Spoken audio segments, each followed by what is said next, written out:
शादी क्या है? नफसानी ख्वाहिशात की तकमील का नाम नहीं है। निकाह क्या है? निकाह उस बंधन का नाम है जिसमें बंध करके दीन का काम किया जाए।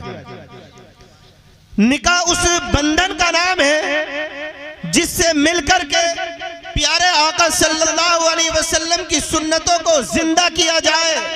और आज जो कौमे मुस्लिम के हालात हैं, जिससे कौमे मुस्लिम दो चार है, जिससे कौमे मुस्लिम ये अपने आप में ये बिल्कुल मुर्दा हो चुकी है, ऐसे वक्त में कौमे मुस्लिम की हिफाजत और हमारे सामने जो जदीद मसाइल सामने खड़े हैं, उनका सामना कैसे होगा? उनका सामना ये शादियों में फजूल खर्ची से नहीं होगा, उनका सामना लाखों करोड़ों की शादियां कर करके नहीं होगा, बल्कि दीन की खिदमत और अपनी कौमे मुस्लिम की खिदमत अगर होगी तो अपने बच्चों की शादियां ऐसे घरों में करके होगी कि बेटा भी दीन का खादिम बने और बेटी भी दीन की खादिम बने। दोनों का जब तालमेल बैठे तो दोनों ये अपने शरीके सफर ऐसे ना बने जो जिंदगी का शरीके सफर बने, बल्कि शरीके सफर ऐसे बने जो दीन की खिदमत का शरीके सफर बन जाए। ऐसा शरीके सफर बने जैसा नबी ने अपनी बेटी का हाथ हजरत अली के हाथ में दिया था। जब दोनों का संगम होता है तो करबला की सरजमीन से दीन का काम होता है।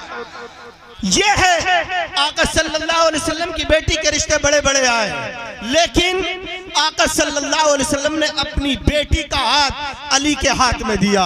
ये पॉइंट नोट करना चाहिए और पूरी कौम मुस्लिम को समझना चाहिए। जबकि लड़कियां अपने सरों से दुपट्टे उतार कर या अपने लोगों के साथ भागना तो दूर की बात, चोर चमारों के साथ भाग रही है। हाल ये है कि हमारी बेटियां ये ईमान की उन्हें पहचान नहीं, वो गैरों के साथ जा रही है। कौम की क़यादत कैसे होगी? कौम की खिदमत कैसे होगी? कौम की खिदमत ऐसे होगी कि वो माँ बाप अपने बच्चों का रिश्ता स्कॉर्पियो और 20 लाख के कैश में ना करे, बल्कि मुस्तफा के दीन को अपनाते हुए अपनी बच्चियों का रिश्ता ये 10 तोला जेवर पर ना करे, बल्कि अपने बच्चों का रिश्ता इस नियत पर करे कि बेटा करबला में इमाम हुसैन ने दीन का पैगाम परचम बुलंद किया, अब तुम्हें उस दीन को आगे बढ़ाना है। ख्वाजा गरीब नवाज ने अजमेर की सरजमी पर दीन का काम किया, अब तुम्हें दीन का काम करना। कौम बढ़ेगी तो वो ऐसे आगे बढ़ेगी, वरना इसके अलावा और कोई चारा नहीं है। अभी रिश्तों और शादियों के इस सीजन में लाखों करोड़ों रुपया अब मुसलमानों का खर्च होगा। अब जरा हकीकत के साथ बताइए, मुसलमानों के अपने स्कूल नहीं, कॉलेज नहीं, मुसलमानों के अपने कोचिंग सेंटर नहीं, मुसलमानों के अपने कंप्यूटर सेंटर नहीं, हमारी घर की बहन बेटियां वो जाती हैं गैरों के स्कूल में। आज मुस्लिम कौम को ये समझना चाहिए कि अगर मुस्लिम कौम अपनी शादियां ये 20-25 लाख कम कर करके 10 लाख में करे और 10 लाख का ये एक स्कूल बनाए, कोचिंग सेंटर बनाए, तो अल्लाह की कसम जहां जहां मुस्लिम बच्चियां आए वहां से दीन का काम होता हुआ नजर आए। कितना बड़ा काम किया है मुफ्ती कासिम साहब के वालिद साहब ने। बेटा मुफ्ती आलिम, बेटी आलिमा, छोटा बेटा वो स्टेज मिंबरे रसूल से नाते नबी पढ़ता है, गाना नहीं गाता। और एक और माशाल्लाह एक बेटा हाफिज कुरान।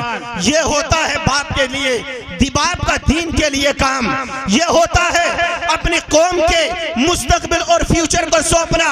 इनके वालिद इंतकाल कर जाएंगे, लेकिन काम ऐसा कर करके जा रहे हैं कि बेटी का निकाह जिस घर के अंदर होगा बेटी वहां दीन का काम करेगी। बेटे को ऐसा बना दिया, जब तक जिंदा रहेंगे ये दीन के खादिम बन करके रहेंगे। इसलिए मेरी बस यही गुजारिश है, रिक्वेस्ट है कि हम सब मिलकर आज के दौर में हम आलिम, हाफिज, कारी, तमाम इमाम और तमाम उलमा मिलकर अपनी कौम के साथ आज से 25 साल तक अगर कंटिन्यू 24 घंटे में 18 घंटे लगातार बिना पैसे के लालच के, बिना अपनी शायरी को बेच करके, बिना अपनी तकरीरों को बेच करके, बिना अपनी नकाबत को बेच करके सिर्फ के साथ मिंबर रसूल से दीन का काम करे, मस्जिद के मुसल्ले से दीन का काम करे और अपने दारुल इफ्ता से बैठकर फतवे की शक्ल में दीन का काम करे। और अगर गली चौराहों पर जाए तो अगर दीन का काम करे, गांव के चौधरी और प्रधान अपना पैसा ये दीन की खिदमत के लिए लगाए तो 25 साल कंटिन्यू मेहनत करेंगे, तब जाकर के हमारी कौम सुधरने पर आए। यह हकीकत है। आज प्रधानी का इलेक्शन है, हर कौम अपने उसकी बात कर। टाइम ज्यादा तो नहीं हो रहा है, एक दो बात और मैं कह देता हूँ, क्योंकि ये मेरा अल्फाज वैसे ही है, जो ज्यादा होना तो हो गया। देखिए माशाल्लाह हमारी कौम का हाल ये है कि आज प्रधानी का इलेक्शन है, हर गांव और देहात के अंदर आपको देखने के लिए मिलेगा फ्राई की फ्राई चल रही है, केले पे केले बैठे जा रहे हैं, पकौड़ी पे पकौड़ी निकाली जा रही है। कोई प्रधान तुम्हारे कौम के बच्चों की तालीम की बात नहीं करता, एजुकेशन की बात नहीं करता, शिक्षा की बात नहीं करता। वो प्रधान ये नहीं कहता मुझे वोट दो मैं स्कूल बनाऊंगा, वो ये नहीं कहता कि तुम मुझे वोट दो मैं कोचिंग सेंटर बनाऊंगा, कोई ये नहीं कहता तुम मुझे वोट दो तो तुम्हें तुम्हारे बच्चों के हाथों में ये चाबी पाना नहीं बल्कि कलम पकड़ाऊंगा, तुम्हारे बच्चों को IAS बनाऊंगा, IPS बनाऊंगा। कोई नहीं कहता, बल्कि सब प्रधानी का इलेक्शन जीतकर ये अपने आप को मालदार बनना चाहते हैं, कौम की कॉलोनियां खा करके अपने आप को चौधरी बनना चाहते हैं।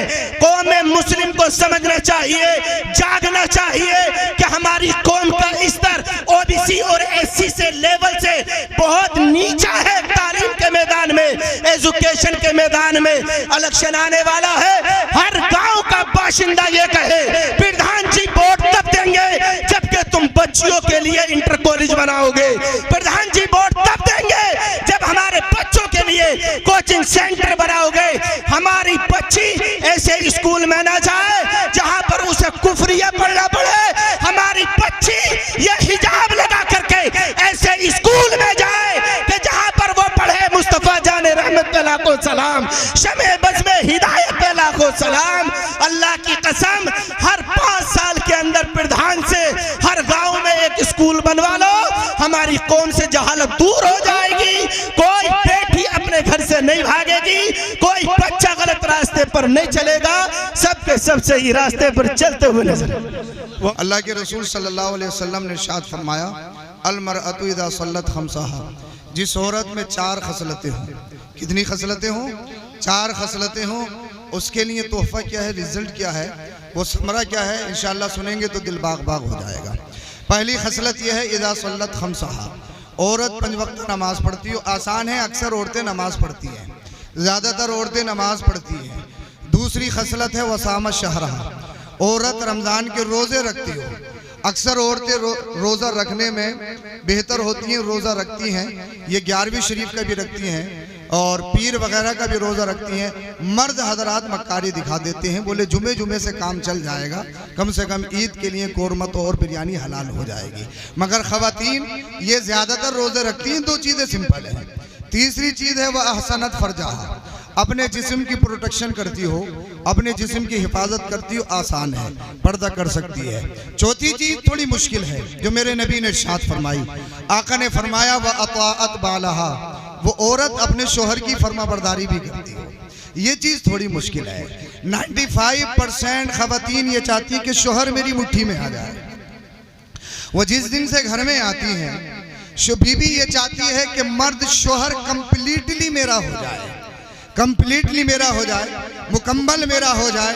तो आका ने इरशाद फरमाया कि चौथी सूरत ये है कि जो बीवी अपने शोहर की फर्माबरदारी करती हो। आका करीम सल्लल्लाहु ताला अलैहि वसल्लम ईद उल फित्र या ईद उल अज़हा की नमाज पढ़ाने के लिए जा रहे थे। मिशकात शरीफ की हदीस पाक है ये भी। आका करीम सल्लल्लाहु अलैहि वसल्लम ने ख़वातीन की जमात को देखा तो आका ने इरशाद फरमाया, औरतों गौर से सुनो, मैंने जहन्नम में तुम्हें सबसे ज़्यादा देखा है। मैंने कहा मैं बात ख़त्म कर रहा हूँ, बस इसी हदीस पाक का मैं तर्जुमा बताकर बात ख़त्म कर रहा हूँ। मैंने जहन्नम में तुम्हें सबसे ज़्यादा देखा। अर्ज़ किया या रसूल अल्लाह क्यों? आका ने फरमाया इसलिए कि तुम अपने शोहर की नफरमान होती हो। और दूसरी चीज इरशाद फरमाई, हदीस पाक में जो अरबी जुमला है मैं आपकी और अपनी जबान में उसकी ताबीर आप तक पहुंचा रहा हूं। आका ने इरशाद फरमाया, अगर औरत अपनी पे आ जाए तो 1 मिनट में अक्लमंद से अक्लमंद आदमी की अकल को बेवकूफ़ी में बदल देती है। ये अगर मेरा जुमला हो मुझे वापस कर दो, ये मदीने वाले मुस्तफ़ा का जुमला है। हदीस पाक है मिशकात शरीफ की, और इसको गालिबन इमाम बुखारी या इमाम मुस्लिम ने अपनी मुस्लिम में भी रिवायत किया है। आका करीम ने इरशाद फरमाया, तीसरी चीज ये है, अगर पूरी जिंदगी शोहर अपने खून का पसीना बनाकर अपनी बीवी की खिदमत करता रहो, जिंदगी में कभी कोई थोड़ी सी परेशानी आ जाए तो बीवी कहती है, मैं जिस दिन से तुम्हारे घर में आई हूँ मैंने सुकून या खुशहाली नहीं देखी है। मेरे भाइयों ने तो बड़े नाज से पाला है, मेरे वालिद ने तो मुझे बड़े नाज से पाला है। तो मैं एक बात कहना चाहूँगा, जिस तरह से औरत जिस दिन से आती है कंप्लीटली मुकम्मल शोहर को अपना बनाना चाहती है, और अगर आप अपनी बीवी या किसी भी, ये औरत की फितरत होती है, अगर उसकी बातों पे जाएंगे तो साफ आप साझा नहीं निभा सकते हैं। आप अपने घर में भाईचारगी या अमनो अमान से नहीं रह सकते हैं। अल्लाह पाक ने आपको मर्द बनाया है और आपको आकिल बेहतरीन अकल दी है। अब आपको कैसे चलना है ये आपकी जिम्मेदारी है। बीवी के हक कैसे अदा करने हैं ये आपकी जिम्मेदारी है। शोहर अल्लाह अल्लाह शोहर है, अपने बाप की जिम्मेदारी कैसे निभानी है ये मर्द की जिम्मेदारी है। अल्लाह अल्लाह अपनी माँ की कैसे जिम्मेदारी निभानी है ये उसकी जिम्मेदारी है। रिश्ते को किस तरह से लेके चलना है अल्लाह ने मर्द बनाया है, तो फिर आपको रिश्ता चला के दिखाया जाएगा। ऐसा नहीं है कि वन साइड वालिदैन की तरफ हो जाए बीवी को छोड़ दो, या वन साइड बीवी की तरफ हो जाओ वालिदैन को छोड़ दो। नहीं, जब वो आई है तो फिर आपको बीवी के हुकूक भी अदा करने होंगे और वालिदैन के हुकूक भी अदा करने होंगे। अब 4 चीजें मैंने बताई, उसका रिजल्ट सुन लीजिए, इंशाल्लाह ईमान ताज़ा हो जाएगा। ये बात मैंने इसलिए कहती, यहाँ पर कैमरे लगे हुए हैं, हमारी माँ बहनें मौजूद नहीं है, लेकिन मेरे घर में, आपके घर में, सबके घर में है। हर एक औरत चाहती है कि शोहर कंप्लीटली मेरी मुट्ठी में आ जाए, शोहर मेरी मुट्ठी में आ जाए, मेरे कब्जे में आ जाए। काश अगर इतनी कोशिश बीवी बनने की कर ले तो फिर घर में लड़ाई नहीं होगी, फसाद नहीं होगा, झगड़ा नहीं होगा। अल्लाह तुम्हारे घर को जन्नती के हवाला बना देगा। अल्लाह तुम्हारे घर में बेशुमार बरकत अता फरमाएगा। अब जिसमें 4 चीजें हो, नमाज पढ़ती हो, रोजा रखती हो, उसके बाद अपने जिस्म की प्रोटेक्शन हिफाजत करती हो, साथ में अपने शोहर की फरमाबरदारी करती हो। आमिना के लाल ने फरमाया, फली तदखुल मिन अय्यि अबवाबिल जन्नति शाअत। जब हश्र का दिन होगा, हश्र की तपिश होगी, सख्ती होगी, तो उस औरत को परेशान होने की जरूरत नहीं है। जन्नत के जिस दरवाजे से चाहेगी जन्नत में दाखिल हो जाएगी। अल्लाह पाक हम सबों को अमल की तौफीक बख्शे। कलमा शरीफ पढ़िए, ला इलाहा इल्लल्लाहु मुहम्मदुर रसूलुल्लाह अस्तगफिरुल्लाहल अज़ीम व मा अलैना इल्लल बलाग। अस्सलामु अलैकुम व रहमतुल्लाह। हुकूके औलाद ये है कि जब तुम्हारे घर में औलाद पैदा हो ना तो उसका अच्छा नाम रखो, और बच्चों की उम्र जब 2-3 साल की हो जाए तो उनको अपने नबी का कलमा सिखाओ। जब बच्चों की उम्र 7 साल की हो जाए तो फिर उनको नमाज की दावत दो, और जब बच्चों की उम्र 10 साल की हो जाए तो फिर नमाज के लिए सख्ती करो और उनका कान पकड़कर मस्जिद लेके जाओ। और जब 11-12 साल की उम्र हो जाए तो फिर बच्चों के बिस्तर अलग कर दो और वक्त पर उनका निकाह करो, उनकी तरबियत अच्छी करो, उनको अच्छी तालीम दो। तरबियत अच्छी करोगे तो घर में जो दुल्हन आएगी ना, और बच्चा आपका तरबियत याफ्ता होगा, या आपकी बेटी दुल्हन बनके किसी के घर में जाएगी और तरबियत अच्छे अंदाज में की होगी ना, तो वो किसी के घर में जाकर उस घर को जहन्नुम नुमा नहीं बनाएगी, वो जन्नत नुमा बनाएगी। होता क्या है, 2 महीने के बाद तलाक हो गई, 2 महीने के बाद दुनिया पैदा हो गई, 1 महीने के बाद में अलैदगी हो गई और मियाँ बीबी का झगड़ा। कभी आपने सोचा ये झगड़ा हुआ क्यों? कहीं ना कहीं जिम्मेदार आप हैं साहब। आपने उन बच्चों की तरबियत अच्छी नहीं की। अल्लाह के रसूल सल्लल्लाहु अलैहि वसल्लम ने तरबियत की सैयदा फातिमा ज़हरा रज़ी अल्लाह अन्हा की तरबियत हजरत खदीजा कुबरा रज़ी अल्लाह अन्हा ने। और जब मौला अली से उनका निकाह हुआ, कोई अपना मकान नहीं था। एक सिहाबी आए, हुजूर अब इनको मकान की जरूरत है, मेरे पास मकान है, आप इनको दे दें। कई कई दिन फाका भी हुआ, लेकिन कोई शिकायत नहीं। क्यों? इसलिए कि तरबियत खदीजा कुबरा रज़ी अल्लाह अन्हा ने की थी, तरबियत हुजूर ने की थी। और हुजूर से जो प्यार खदीजा कुबरा रज़ी, हुजूर ने जो प्यार अज़वाजे मुतहरात से किया, वो सैयदा फातिमा ज़हरा रज़ी अल्लाह अन्हा ने अपनी आंखों से मुलाहजा फरमाया और फिर उसको अमली जामा भी पहनाया। और कैसा अमली जामा पहना? कसम खुदा की, जो हुकूक निस्बा की बात ना पैगंबर इस्लाम ने की है, वो कोई नहीं कर सकता। कैसा प्यार हजरत खदीजा कुबरा रज़ी अल्लाह अन्हा से कि हुजूर हजरत खदीजा कुबरा रज़ी अल्लाह अन्हा का आखिरी वक्त है, बुखार की हालत में, तो हुजूर ने हुजूर को बुलाया और हजरत खदीजा कुबरा रज़ी अल्लाह अन्हा ने अर्ज की कि हुजूर अब ऐसा लगता है मैं ज्यादा दिन तक नहीं रह पाऊंगी, जिंदगी में कोई डिमांड नहीं की, आखिरी वक्त महबूब ख्वाहिश है कि कफन के तौर पर अपनी मुझे चादर पेश कर देना। एक औरत का प्यार देखें कि आखिरी वक्त में भी ये ख्वाहिश है कि कफन के तौर पर मेरे शौहर की चादर मिल जाए। अब हुजूर का जवाब सुने। हुजूर ने फरमाया, खदीजा तूने चादर मांगी है, अगर आज मेरे जिस्म की चमड़ी मांगती, वो चमड़ी उधेड़ के भी तुझे दे देता। ये प्यार खदीजा कुबरा रज़ी अल्लाह अन्हा से हुजूर का सैयदा फातिमा ज़हरा रज़ी अल्लाह अन्हा ने देखा। कभी कोई डिमांड नहीं, कभी कोई ख्वाहिश नहीं, कभी कोई शिकवा नहीं, कोई शिकायत नहीं। और हमारे यहाँ क्या होता है, कहीं ना कहीं उसके कसूरवार हम हैं कि हमने अपने बच्चे की तरबियत अच्छी नहीं की, तालीम अच्छी नहीं दी, जो उसका हक था वो हक हमने अदा नहीं किया। इसी बिना पर घर जहन्नम-नुमा बन गया। जिस घर को जन्नत नुमा बनना था वो जहन्नम नुमा बन गया। उसके कसूरवार हम हैं। आज हजारों की तादाद में बच्चियां मुर्तद हो रही हैं, आज हजारों की तादाद में घर तबाह हो गए। उसका जिम्मेदार कौन है? उसके जिम्मेदार हम हैं। और फिर हुजूर ने फरमाया कि वक्त पर उनका निकाह करो, ये हक है, ज्यादा परेशान ना हो। हमारे यहाँ क्या होता है, होता क्या है, वक्त पर निकाह नहीं, उसका नुकसान क्या हुआ? लाखों की तादाद में बच्चियां मुर्तद हो गई, हजारों की तादाद में घर तबाह हो गए, हजारों की तादाद में मर्द नामर्द हो गए। ये हक था। और एक ही तसव्वुर लगा रखा है, एक ही रट लगा रखी है कि बच्चा जब अपने पैरों पे खड़ा हो जाएगा, साहब तब मैं उसका निकाह करूंगा।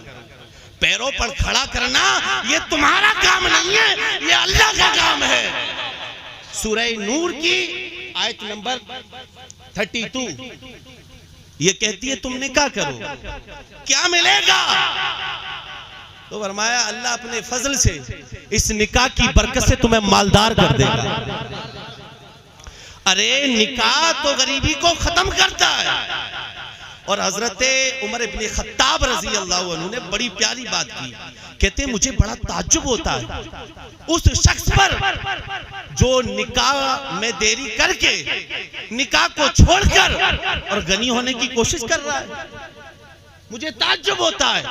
और सैयदना सिद्दीक़ अकबर रजी अल्लाह अन्हु फरमाते हैं तुम वक्त पर निकाह करो, अल्लाह के हुक्म की इताअत करो, क्या होगा?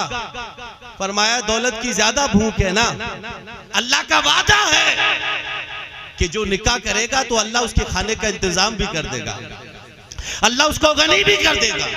वयरज़ुक़हु मिन हैसु ला यहतसिब, अल्लाह इस निकाह की बरकत से वहां से रिज़्क़ देगा जहां से तुम गुमान भी नहीं कर सकते।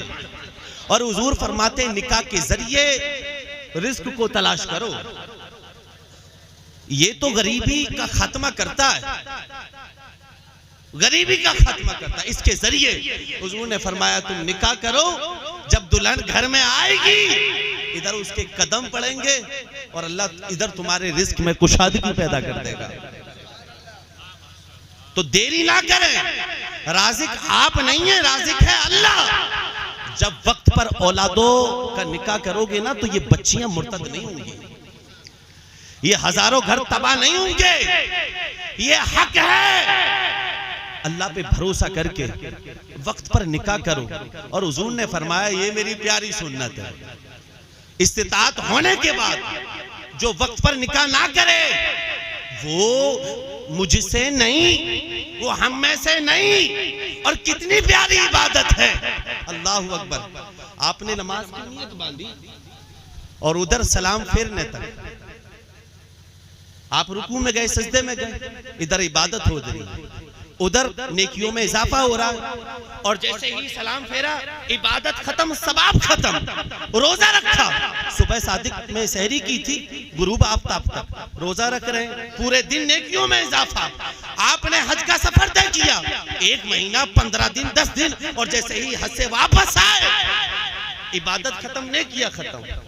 लेकिन निकाह कितनी खूबसूरत इबादत है इधर, इसलिए कि निकाह 1 दिन के लिए नहीं, 2 दिन के लिए नहीं, 15 दिन के लिए नहीं, ये ता जिंदगी के लिए होता है ना। इधर कहोगे कबूल है और उधर फिर नेकियां ही नेकियां, नेकियां ही नेकियां, दिन में नेकियां, रात में नेकियां, सुबह में नेकियां, शाम में नेकियां। शर्त यह है कि निकाह जो है वो नफ्स की तस्कीन के लिए नहीं हो, निकाह जो है वो रस्मों की अदायगी के लिए नहीं हो, निकाह जो है वो किसी के जिस्म से खेलने के लिए नहीं हो, निकाह जो है वो हुजूर की उम्मत में इजाफा करने के लिए हो। निकाह जो है वो हुजूर की उम्मत में इजाफा करने के लिए हो, निकाह जो है वो हुजूर की सुन्नत को जिंदा करने के लिए हो। फिर देखना इतनी बरकतें होंगी कि संभाले से भी नहीं संभाली जाएंगे। इसलिए अल्लाह पे भरोसा करके वक्त पर औलादों का निकाह करो। मैं झूठ बोल सकता हूं, लेकिन जिस रब का तुम कलमा पढ़ते हो इसके हवाले से तुम्हारी मजहबी किताब कहती है ला तब्दील लिकलिमातिल्लाह, अल्लाह की बातें कभी बदलती नहीं है। भरोसा करके वक्त पर औलादों का निकाह करो। अल्लाह अगर तुम गरीब होगे तुम्हें मालदार कर देगा, और अल्लाह तो बड़ी वुसअत वाला है, वो बड़ा जानने वाला है।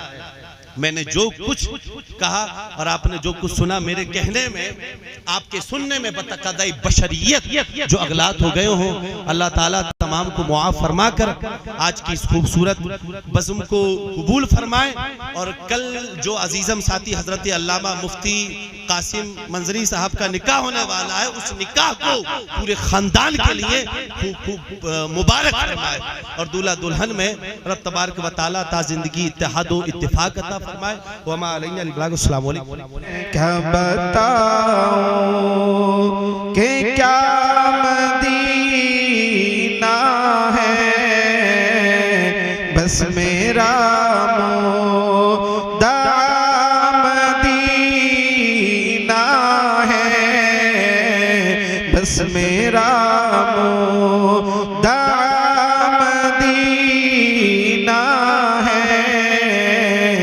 उठ के जाऊं कहाँ मदीने से, उठ के जाऊं कहाँ मदीने से।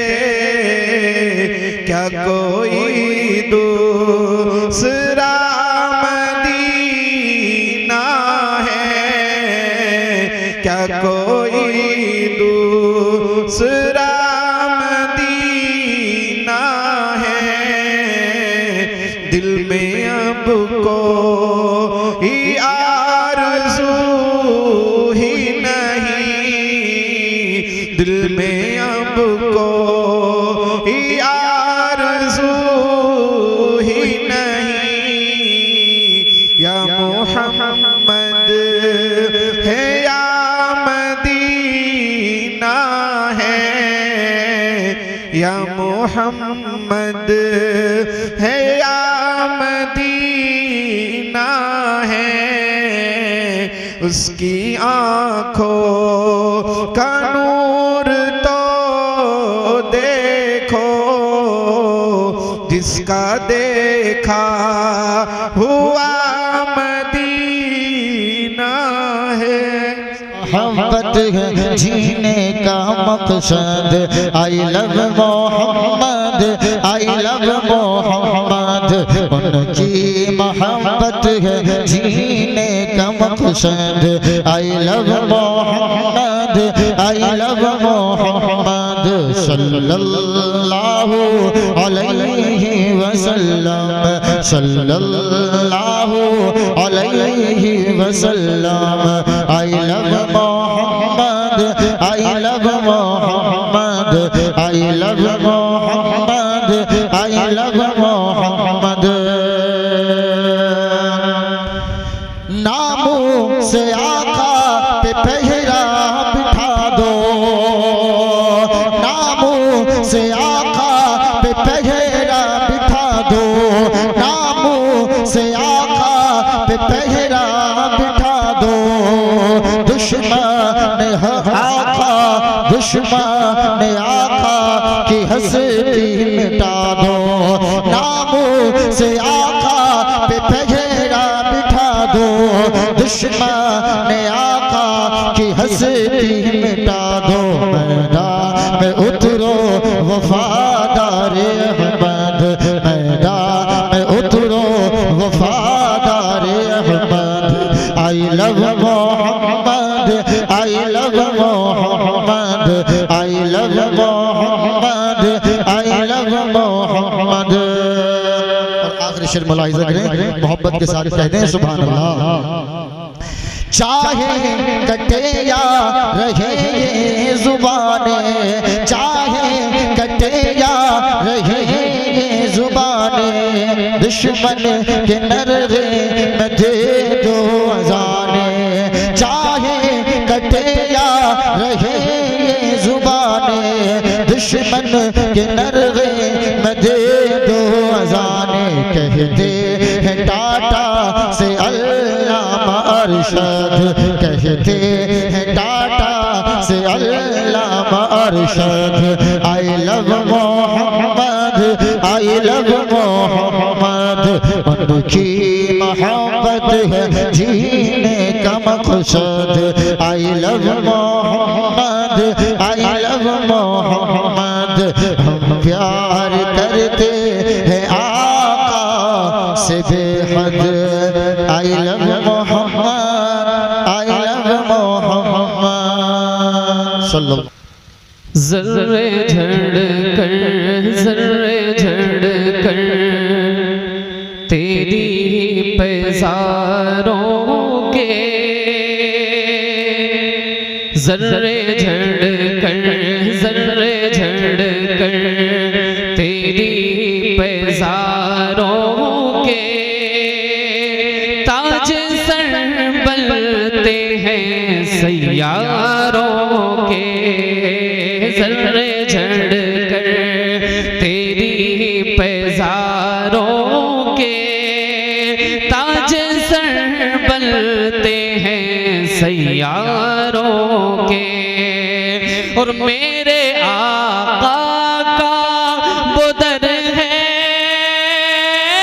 जिस पर, मेरे आका का वो दर है जिस पर, अरे माथे घिस जाते हैं सरदारों के, माथे घिस जाते हैं सरदारों के, ज़र्रे झड़कर तेरी पैज़ारों के, ताज सर बनते हैं सैयारों के, और मुजरिमों मुजरिमों चश्मे तबस्सुम रखो, मुजरिमों चश्मे तबस्सुम रखो, अरे फूल बन जा जाते हैं अंगारों के, फूल बन जाते हैं अंगारों के, जर्रे झड़ कर तेरी पैजारों के, ताज सर बनते हैं सैयारों के। और मक्ते का शेर मुलाहिजा फरमाए, मेरे इमाम कहते हैं कि कैसे आकाओं का बंदा हूँ रज़ा, कैसे आकाओं का बंदा हूँ रज़ा,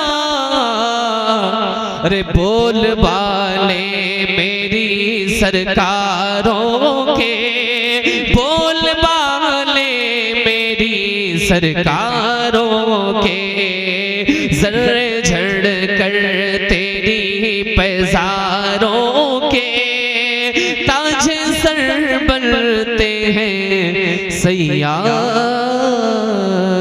के।